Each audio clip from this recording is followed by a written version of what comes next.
The women stepped off the transport trucks, their bodies frail, their hearts heavy with the weight of dread. They had been told to expect the worst, a firing squad, punishment, or worse. The Japanese military had instilled in them a belief that surrender was worse than death. Yet, as they were herded into the dusty courtyard, their eyes locked onto something completely unexpected: cowboys. Not soldiers, not officers, but men in wide-brimmed hats, laughing and talking, setting up grills. The smell of sizzling steak filled the air, a stark contrast to the death they had imagined. "Steak supper, ladies," one cowboy grinned, waving them to a table laid with plates of food. The shock was immediate. This wasn't captivity as they had been taught. This wasn't the cruelty they'd feared. It was a kindness they couldn't understand, but it was real.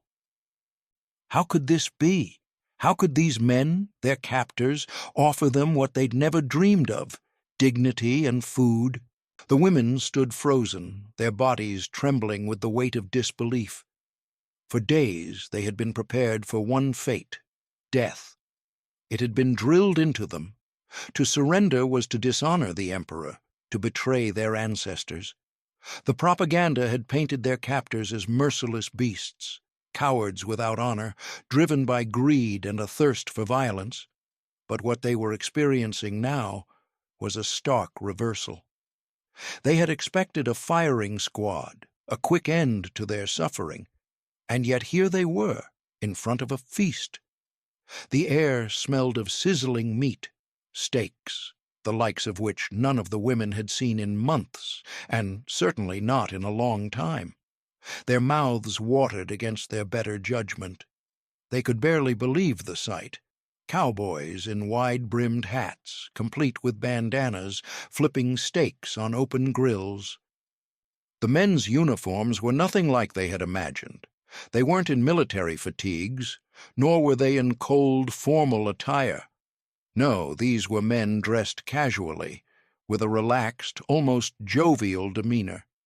There was no tension in the air, no fear of immediate harm, just the sound of meat crackling and the steady hum of casual conversation. It was absurd.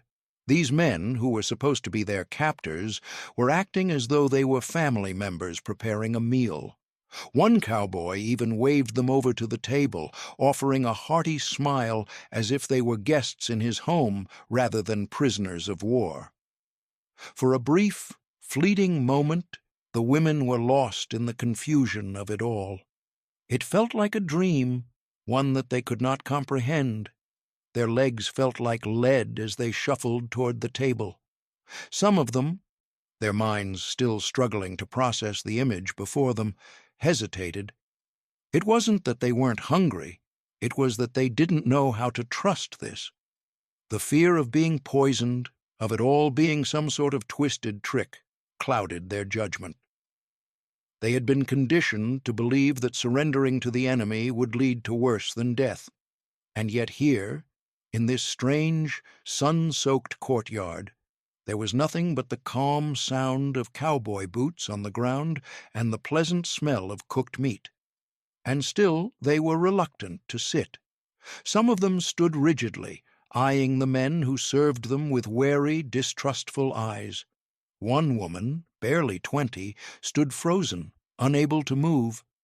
She thought of her family back in Japan, what they would think if they knew that she, a soldier in the emperor's army, was sitting down at a table prepared by the enemy. How could she face them, knowing she was still alive while others had perished, having followed the sacred code of Bushido? But as the first woman sat, her legs trembling beneath her, the reality began to settle in. The fear, the confusion, it wasn't something they could ignore anymore. Slowly, almost painfully, the women began to eat. It wasn't a banquet. The food wasn't luxurious, but it was something they had not tasted in months. Hot, hearty meals that filled their stomachs in ways that rice and bark never could.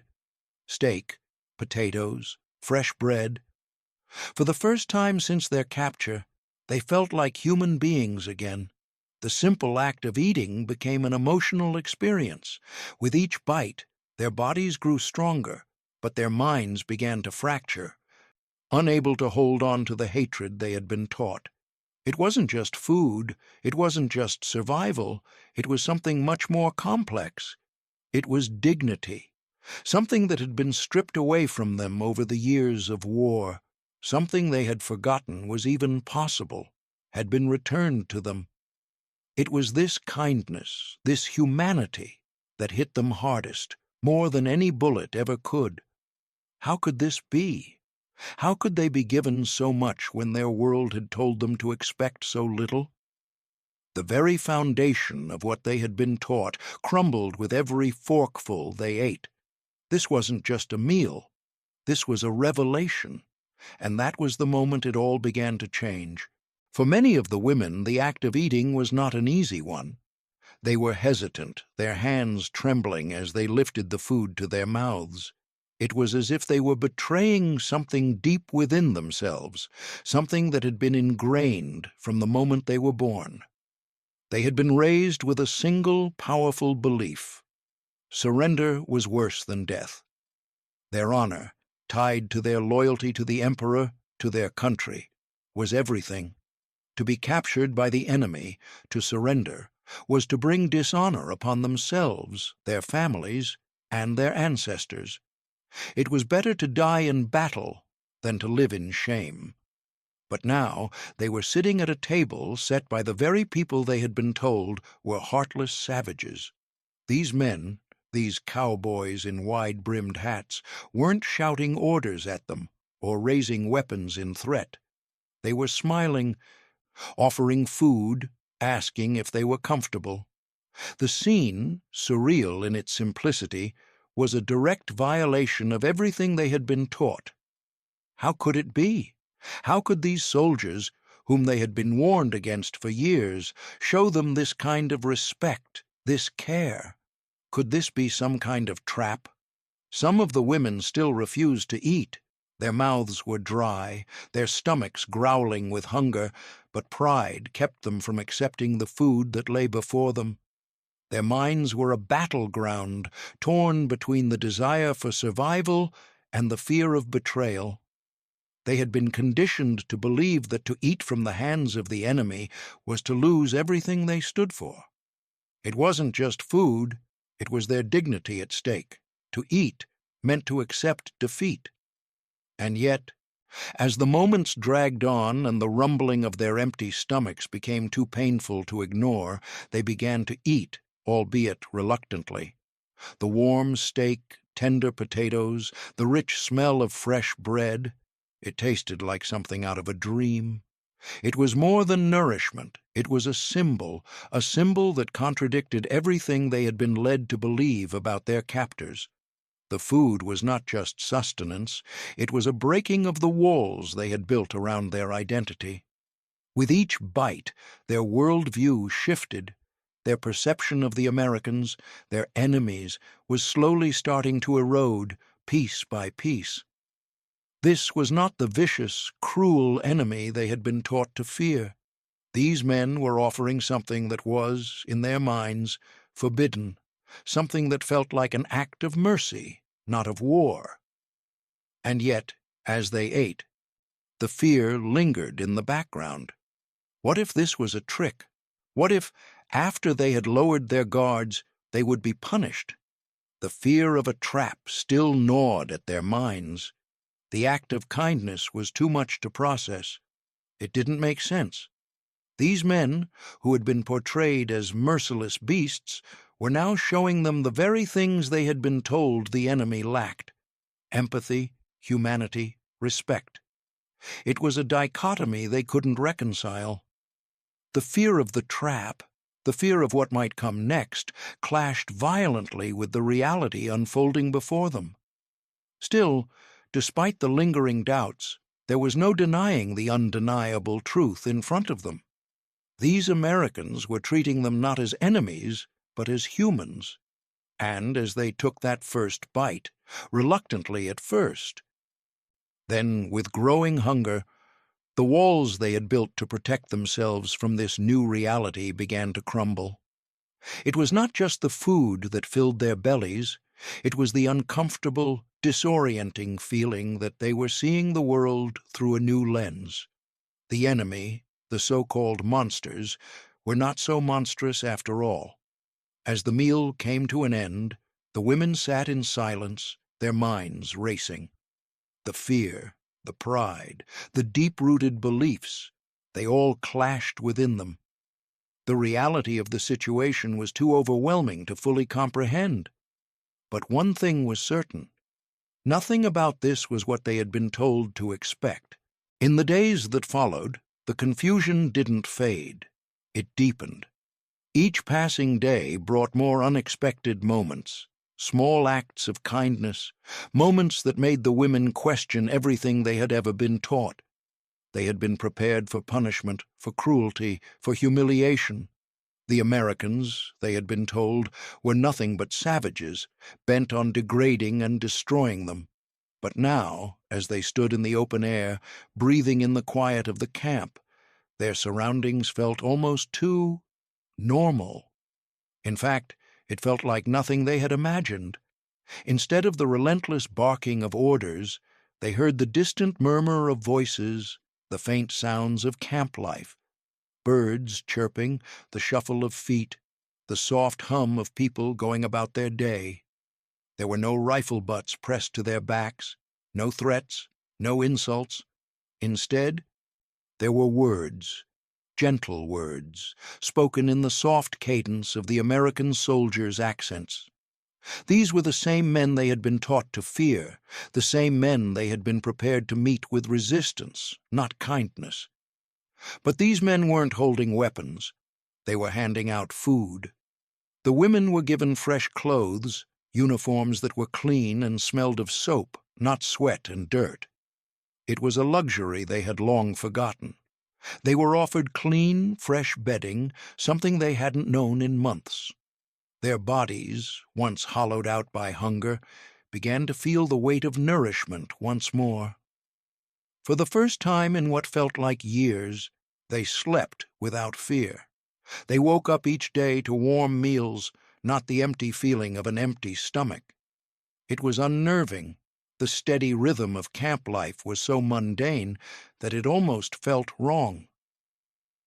At first, the women resisted.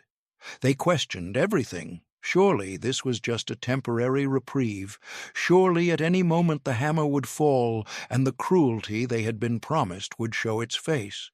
But the days passed, and still there was no cruelty, no violence, no mistreatment. Instead, they found themselves participating in the daily routine. Some of the women helped in the kitchen, preparing meals alongside their captors. Others worked in the gardens or cleaned the camp barracks. The work wasn't forced, it was simply part of the rhythm of survival. At first they hesitated, unsure if this would be the moment they were tricked. But soon the normalcy of it all took root. They began to ask themselves, were they being treated this way because the Americans genuinely cared for their well-being? Or was there some deeper, more sinister strategy behind this unexpected kindness? With each passing day, their suspicions ebbed, though never fully dissolved. The kindness they were receiving from the Americans forced them to confront something far more difficult than physical captivity. It made them face the uncomfortable truth that they had been wrong. Their captors were not the monsters they had been taught to fear. These were human beings who were, despite the war, still capable of empathy, still capable of kindness. And that realization hit them harder than any blow could have. It wasn't just that they had been wrong about the enemy. It was that everything they had believed about their own nation's honor, about their own identity, was being questioned. They had been taught that the Japanese way was superior, that to surrender was a fate worse than death. They had been taught that American soldiers were subhuman, driven by greed and cruelty. But now, as they ate, slept, and worked under the watchful eyes of these same men, the women could no longer hold on to the narrative they had been fed. This kindness wasn't the exception, it was the rule.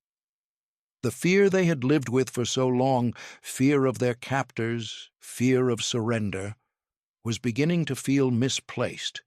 What they had been taught about honor, about war, about survival, was no longer clear. What did it mean to be loyal to a country that had been reduced to rubble? What did it mean to sacrifice yourself for a nation that had abandoned you? These questions began to swirl through the women's minds, pulling them in different directions, forcing them to confront the hard truths of war, survival, and humanity. The kindness of their captors was not just a challenge to their sense of self. It was a challenge to everything they had ever known. And as each day passed, the walls that had once separated them from their enemies began to crumble. The first few days after the feast had been a blur, the women numb with disbelief. They had been fed, clothed, given shelter, and treated with a dignity they had never expected from their enemies. The air was still thick with suspicion, and for some, it still felt like a trap. But with each passing meal, with each new act of kindness from their captors, the disbelief began to fade. Their bodies, once starved and broken, slowly regained strength. The feeling of warmth after a night of sleep, of food that filled their stomachs, began to change the way they thought. But what came with this newfound comfort was a quiet, gnawing sense of unease. How could they reconcile their survival with the dishonor they had been taught to believe would come with surrender? The very act of accepting this kindness, sitting at tables with the same men who had once been their enemies, receiving their care and eating their food, felt like betrayal. What did it say about them that they were willing to live at the mercy of their captors? Was this dishonorable? Was it worse than death? They had been raised to believe that to live in shame, to accept food from their enemies, was the ultimate disgrace. But as their bodies filled out, as their strength returned, the fear of dishonor began to feel more like a distant echo. They could no longer ignore the truth that lay before them. They were alive. The women were torn. For so long, they had been taught that survival meant nothing if it wasn't in service of their nation. But now, survival was their only focus. The idea of honor, the idea of devotion to the emperor, was starting to feel hollow. They were beginning to wrestle with a new, uncomfortable question. If their enemies, the very people they had been taught to hate and fear, could treat them with kindness, what did that say about their own country's treatment of captives? Were they wrong to accept this kindness? Would their families see them as traitors? Would their country see them as weak? For some, the questions were too much to bear. The psychological weight of what they had been taught was deeply ingrained. Their country, their ideals, their identity, all of it had been built on the idea that surrender was unthinkable. To survive meant to fight for their nation, even if it cost them their lives. But now, with each small act of care from their captors, they had to question whether their nation's ideals had ever been true. The propaganda they had been raised on, the beliefs they had been taught about the enemy, it was all falling apart. The enemy wasn't what they had been told to fear. The true betrayal wasn't just accepting food, it was realizing that their nation had lied to them about everything. As their strength grew, so did the emotional burden. It was not just survival that haunted them, it was the cost of survival. Each meal, each small comfort, chipped away at the foundation of their beliefs. It was as if they were starting to realize that survival wasn't just about staying alive. It was about accepting the truth they had been avoiding for so long. Their survival had come at the cost of their honor, their ideals, and everything they had been taught to believe in. The realization that they were willing to live, even at the hands of their enemies, left them feeling conflicted. They were alive. But at what cost? The burden of survival weighed heavier with each passing day. It wasn't just the physical toll of captivity, the lack of control over their situation. It was the emotional cost.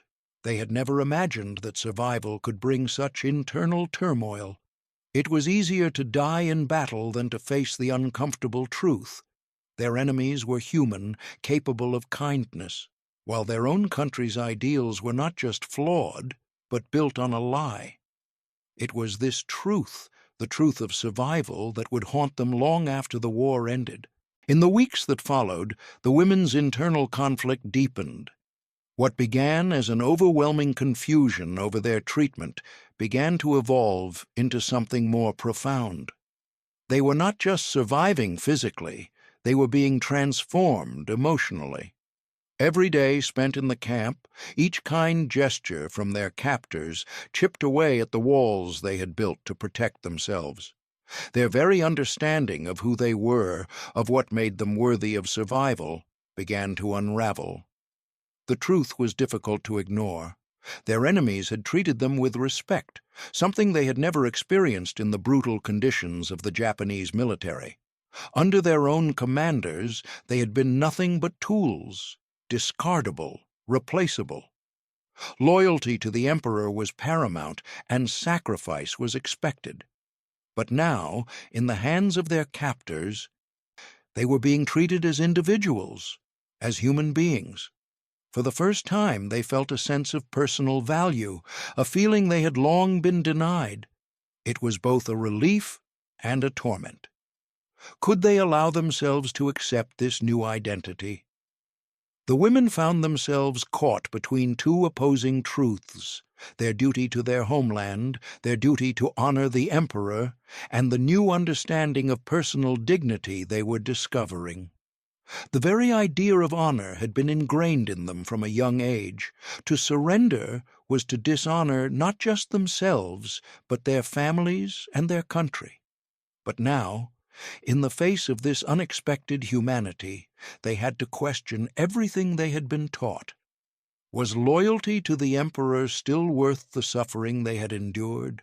Was survival in itself an act of dishonor? Or was there something more to their existence than sacrifice for the sake of duty? As they wrestled with these questions, the discomfort of being rescued by their enemies lingered. The word enemy no longer fit the men who had cared for them. There was an almost unbearable irony in being treated with kindness by those they had been raised to see as merciless. They had been taught to hate these men, to believe that they were beneath contempt. And yet it was these very men who had offered them food, clean clothes, and shelter. The kindness of the Americans, so simple and yet so foreign, made them feel both grateful and ashamed. How could they accept this kindness? Could they truly be saved by the very people they had been taught to despise? These questions reverberated through their minds as they reflected on their pasts. The women thought back to their time in Japan, to the brutal demands of the military, to the lives they had left behind. They thought of the physical and emotional abuse they had endured at the hands of their own officers. Many had seen comrades beaten or left to die on the battlefield for the slightest mistake. The military had expected nothing less than absolute loyalty and sacrifice, and yet, as they looked back at the contrast of their treatment now, they could not help but wonder if the enemy's respect for them was worth more than the empty loyalty they had once sworn to their country. This painful comparison was not lost on them. They felt both grateful for the survival they now experienced, but also haunted by it. They had been conditioned to believe that survival, especially in captivity, meant dishonor. But here, it was not the enemy that had stripped them of their dignity. It was their own country's military that had done so. They had been broken, abused, and discarded by their own people in the name of honor and sacrifice. Now, in the hands of their captors, they were being treated as valuable, as worthy. How could this be? What did it say about the values they had held dear? Each day in captivity, as they were given food, care, and respect, they found themselves torn between two worlds. The world they had known, one built on sacrifice, duty, and unwavering loyalty, and the world they now inhabited, where survival and humanity were valued above all else. The dissonance was sharp. They began to see the truth of their situation, but the acceptance of that truth was a slow, painful process. They had been forced to reckon with their past, with the ideals they had once held so dear, and with the reality of their survival. The women began to realize that perhaps survival itself, the willingness to live despite everything they had been taught, was the greatest act of courage of all. Yet not all the women were ready to embrace the kindness offered to them. While some had begun to accept the unexpected humanity of their captors, others remained firmly entrenched in their beliefs. For them, survival was not enough. It was a quiet rebellion, a refusal to engage with the kindness of the Americans that they saw as a threat to everything they had been taught. These women hoarded their food, clutching it tightly as if to deny their captors the satisfaction of providing. Some even refused to take food altogether, afraid that to accept it would be to lose a piece of themselves. The psychological resistance was deeply ingrained.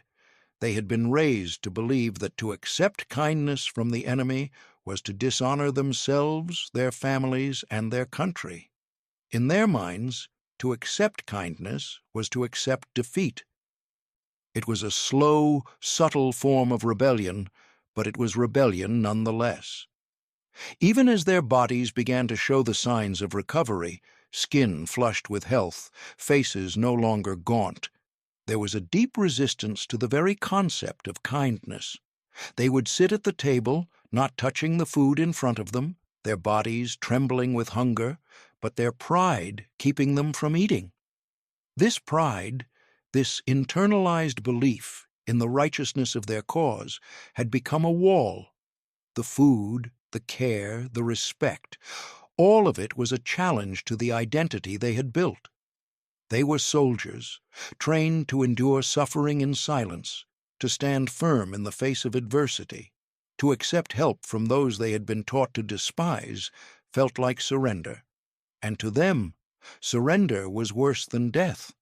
For others, the rebellion was even more personal.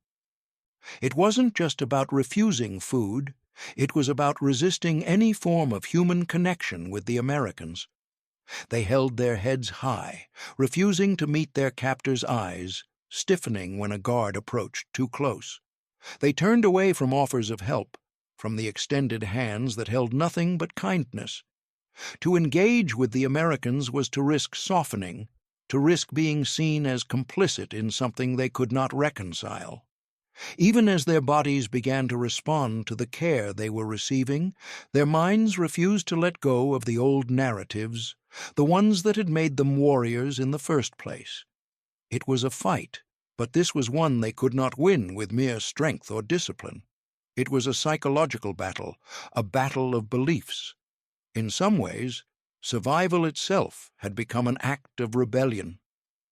The women had been taught that surrender meant dishonor, and yet here they were, alive, fed, clothed. Each day they woke, they rebelled against everything they had been told about what it meant to be Japanese. To survive was to defy the very values that had been instilled in them. Their mere existence was a quiet protest against the ideals they had been taught to uphold. The contradictions piled up. On one hand, they clung to their sense of pride, refusing to accept kindness from their captors. On the other, they had to admit that survival was their only goal now, and that goal was only possible through the very kindness they rejected. The fear of becoming complicit in their survival was ever present. These women were haunted by the idea that to soften, to begin to see their captors as anything other than enemies, would make them traitors to their culture and their country. Their loyalty to Japan, to their emperor, had been the backbone of their identity. It was the core of their being. But the slow erosion of that loyalty, brought about by the humanity they were witnessing, was terrifying. It was easier to resist, to hold on to the old beliefs, than to admit the painful reality. Their survival depended on their enemies, and as each small act of rebellion unfolded, it became clear that the fight they were waging was no longer just against their captors. It was against the very identity they had built for themselves. They feared being seen as weak, as traitors who had turned their backs on their country. Yet, as the days passed, they could not ignore the small changes in their hearts. They had been stripped of everything: identity, pride, nation, and in that emptiness, survival had become their only form of rebellion. They had no choice but to endure, but in that endurance they found something new. As the weeks stretched on, the women began to notice a subtle change in themselves. It wasn't immediate, nor was it loud. It was a quiet shift, a momentary glance or a brief exchange that slowly began to soften the rigid walls they had built around their hearts. The treatment they had once viewed with suspicion, even disdain, was starting to take on a new meaning. Their captors were no longer just faceless enemies. They were starting to become individuals. The women began to realize that the men who had been feeding them, offering them shelter, and speaking to them with respect were not so different from themselves. They were humans, too. The first sign of this shift came in small moments, moments that seemed insignificant, yet were slowly breaking down the psychological divide. One woman, after weeks of avoiding eye contact, caught the gaze of a guard as he passed by her bunk. Instead of the usual cold, hard stare, she saw something softer in his eyes, a flicker of recognition. It was fleeting, but it stayed with her long after he had moved on. Another time, as a group of women gathered to share their meal, a guard stopped to offer a second helping of potatoes. He smiled politely, a gesture so simple, yet it carried a weight that none of them could ignore. It wasn't just that he was offering food. It was that he had taken the time to offer more, to give them a choice, a small act of generosity that had no ulterior motive. These small moments began to accumulate. They were subtle, almost imperceptible, but to the women they were earth-shattering. How could they reconcile these simple gestures with the image they had been given of the enemy? They had been taught to see their captors as little more than savages, driven by cruelty and hatred. But in these brief exchanges, they saw something different. They saw care. They saw humanity. They saw that the men who stood on the other side of the barbed wire were not so different from the men they had left behind in Japan. Brothers, fathers, husbands, who also shared a desire to survive, to be kind, to make the world a better place. Breaking the psychological divide was a slow, painful process. For many of the women, admitting that their captors were human was like admitting that their entire world view had been wrong. They had been taught that survival meant fighting until the bitter end, that surrender meant dishonor. But as they experienced the kindness of the Americans, their beliefs began to crumble. They saw the difference between the brutality they had expected and the respect they were being shown. The realization that their enemies were not the monsters they had been taught to fear forced them to re-examine their own identity. Were they so different from the Americans, after all? It was not yet friendship, but it was something more profound. It was empathy. Small acts of empathy, like a smile over shared food or the quiet gesture of offering more to eat, began to create connections between the women and their captors.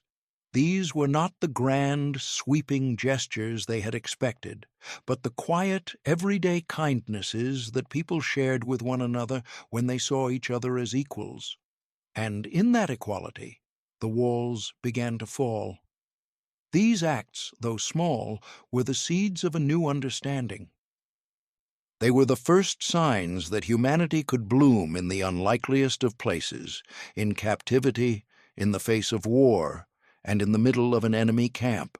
But as the war ended and the women were finally freed, they were faced with something even more challenging than the trials of captivity. They were forced to confront the emotional reckoning of survival. Returning home meant not just stepping onto foreign soil, but reconciling everything they had endured with the lives they had once known. The trauma of captivity, the kindness from their captors, and the guilt of surviving when so many others had not.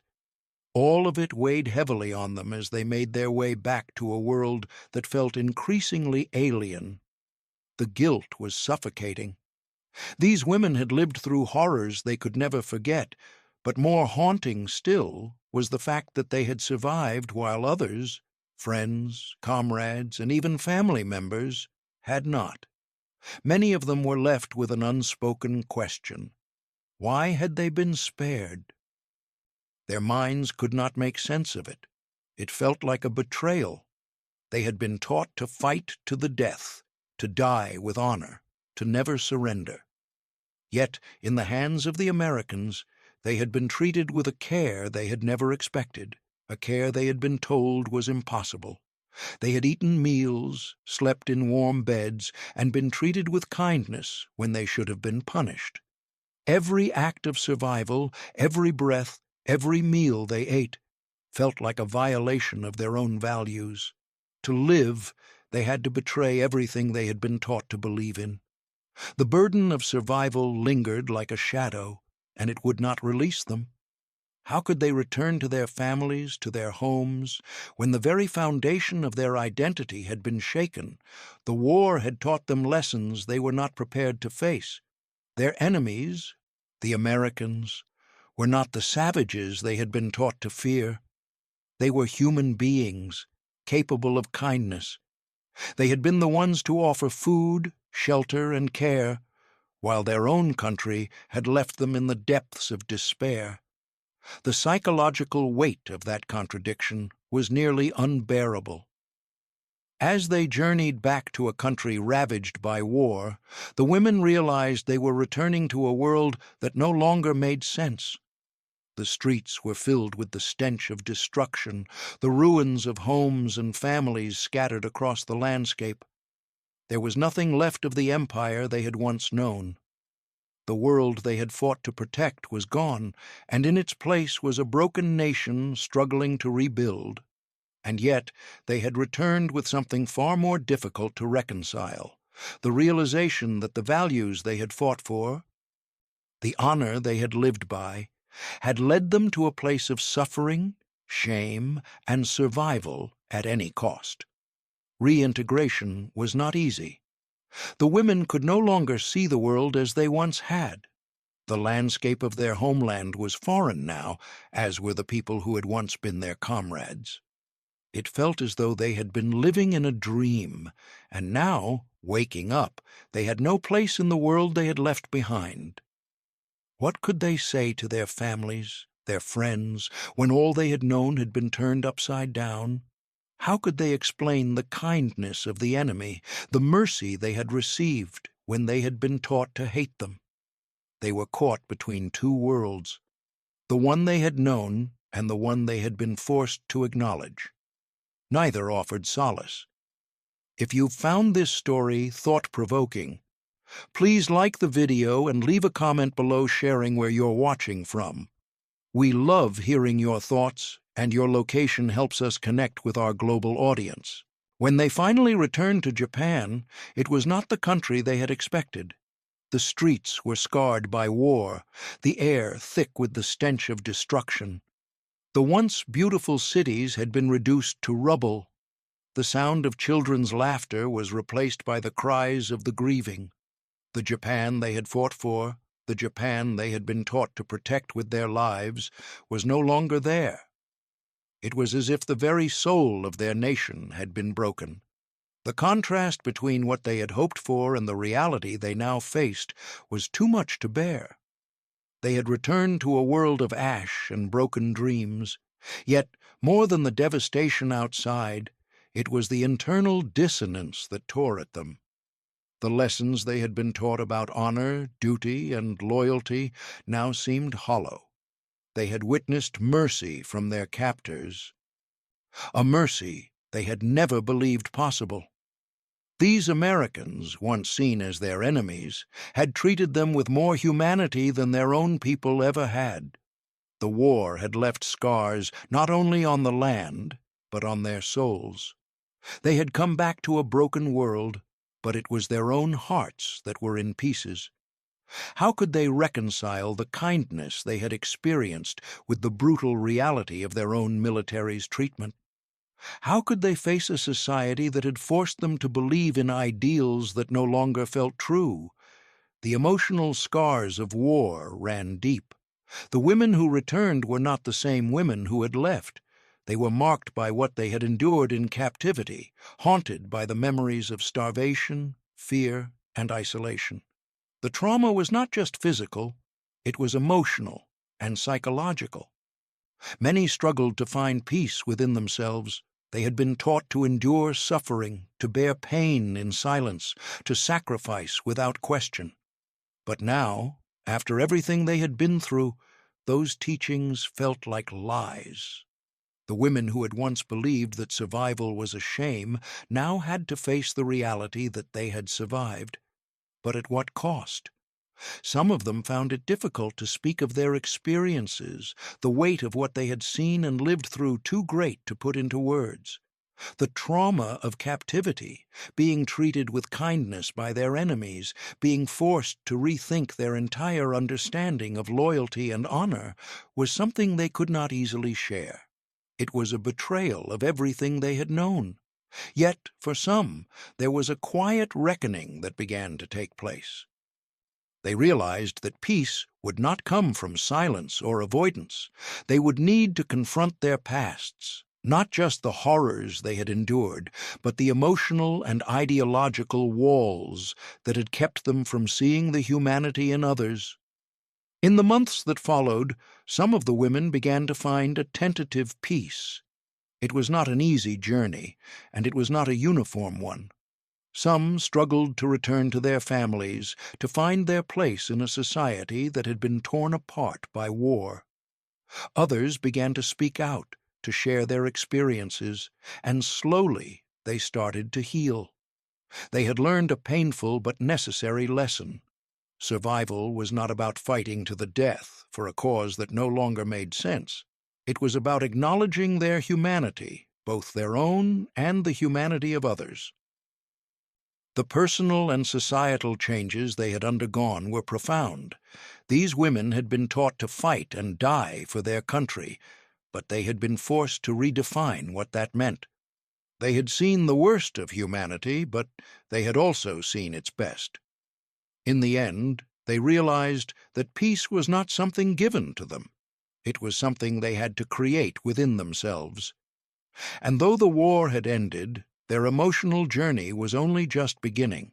Now, as time had passed and the world began to settle into a fragile peace, the women found themselves reflecting on their transformation. They were no longer just survivors, clinging to the memory of what they had lost or endured. No, they had become something else, something that was both a product of the horrors they had lived through and a testament to their ability to evolve. They had faced the unthinkable, the brutality of war, the destruction of their homeland, and the emotional and psychological wounds of captivity.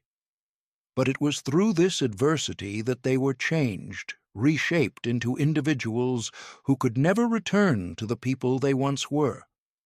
Each woman carried her own version of transformation. For some, it was an evolution of belief. They had been taught to follow the emperor's commands, to surrender nothing, to believe in a singular path of sacrifice and honor. That path had led them to a place of suffering and ultimately to survival. But now, survival itself had become the new truth. They had been taught that surrender meant dishonor, yet they had survived by accepting the unexpected kindness of their captors. They were forced to confront their most deeply held beliefs and the contradictions that had been part of their training. The enemy had not been the cruel monsters they had been warned about. They had been human beings, just like them, capable of empathy, dignity, and kindness. This realization was not easy to accept. It required a rethinking of what it meant to be human, to be honorable, and to be strong. The transformation was also about the quiet strength of survival. For the first time, the women learned to embrace survival as an act of dignity rather than weakness. They had lived through the worst, through starvation, fear, and the crushing weight of trauma, and yet they had endured. They had learned that survival was not just about physical strength, but about holding on to one's humanity in the face of adversity. They had been shown kindness by the very men who were once their enemies, and in accepting that kindness, they learned that their strength lay not in rigid defiance, but in their ability to open their hearts to what they had been taught to fear. It was in that acceptance that they found their true strength. In the end, it was the power of empathy that shaped their transformation most profoundly. The unexpected kindness of their captors had taught them a new, deeper understanding of human connection. When they first arrived at the camp, they had been nothing but shadows of themselves, exhausted, broken, and filled with hatred and fear. But through the small acts of kindness, through the simple gestures of offering food, shelter, and respect, the women began to see beyond the uniform, beyond the stereotypes they had been taught to believe in. They saw the individuals behind the enemy lines, the guards who had offered a smile, the men who had shared a cigarette or helped them carry their burdens. These were not monsters. They were people, just like them, struggling to make sense of a world torn apart by war. This power of empathy didn't just change the way they saw their captors. It changed the way they saw the world. They understood that survival was not just about enduring, it was about embracing the connections that made us human, even in the darkest of circumstances. And as they moved forward into the uncertain future, the women carried with them the lesson they had learned, that humanity could thrive even in the most unlikely of places. They were no longer defined by the horrors of war. They had transformed from victims into women who had found the quiet power of survival and empathy, and they were now ready to forge new lives in a world forever altered by the war. If you've enjoyed this story, like the video and leave a comment below telling us where you're watching from. Your thoughts mean a lot to us.